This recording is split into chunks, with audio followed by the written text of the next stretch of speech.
n'étais pas exactement sur Rouen, je me trouvais un petit peu plus au nord, dans la région de Dieppe. Donc en fait, il faut savoir que la tempête était passée juste au nord de la Seine. Et quand on se trouvait par exemple à Dieppe et un peu plus au nord, on n'a pas du tout ressenti les coups de vent. Hein, vous êtes passé au niveau du Pays de Caux, il y avait une transition où il n'y avait plus forcément de tempête. Donc c'était un couloir, la tempête. Qu'est-ce qui a été marquant dans les dégâts liés à la tempête de 99 pour la Normandie? En Normandie, on a eu à peu près 1,5 million de mètres cubes de bois par terre au niveau national. Alors ça, c'est pour les forêts publiques, hein, je parle uniquement pour les forêts publiques. Contre 40 millions de mètres cubes de bois dans les forêts publiques françaises. Donc voilà, ça fait une petite proportion, mais 1,5 million de mètres cubes de bois par terre, ça représente à peu près 3 années de récolte en Normandie, ce qui est pas mal. Et en termes de surface détruite, on avait à peu près la même surface en haute et en basse Normandie, à peu près entre 1300 et 1400 hectares en haute, et la même chose en basse Normandie. Quel travail ont dû engager les agents de l'ONF pendant plusieurs années suite à la tempête? Dans l'urgence, il y a la sécurité. Et donc après, vous sécurisez les accès, vous essayez de dégager les accès pour accéder en forêt, puis savoir ce qui s'y passe. Et puis après, vous essayez d'évaluer un petit peu ce qui est cassé, autant en volume qu'en surface. Où est-ce que ça se trouve? Comment ça s'est passé? C'est accessible, pas accessible? C'est dangereux, pas dangereux?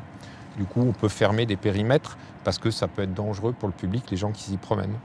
Et puis après, vous évaluez, vous faites exploiter les bois. Ça peut durer, quand vous avez des fortes tempêtes, plusieurs années, ce qui s'est passé dans la tempête de 99. Qu'est-ce qu'on fait pour avoir une forêt qui peut résister aux tempêtes et est-ce que c'est lié à la sécheresse?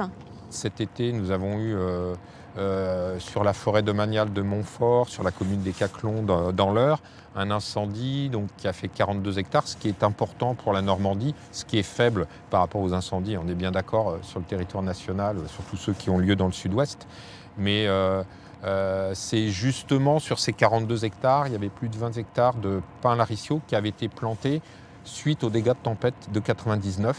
Vous avez, avec le changement climatique, des peuplements forestiers qui peuvent, pour certains, s'affaiblir, c'est ce qu'on observe, et des arbres qui sont affaiblis, dépérissants, ou vont être aussi plus sujets aussi à de la casse et peut-être plus sensibles aux dégâts par rapport au vent. On cherche à avoir une forme de résilience aussi par rapport aux sécheresses, aux aléas climatiques à venir.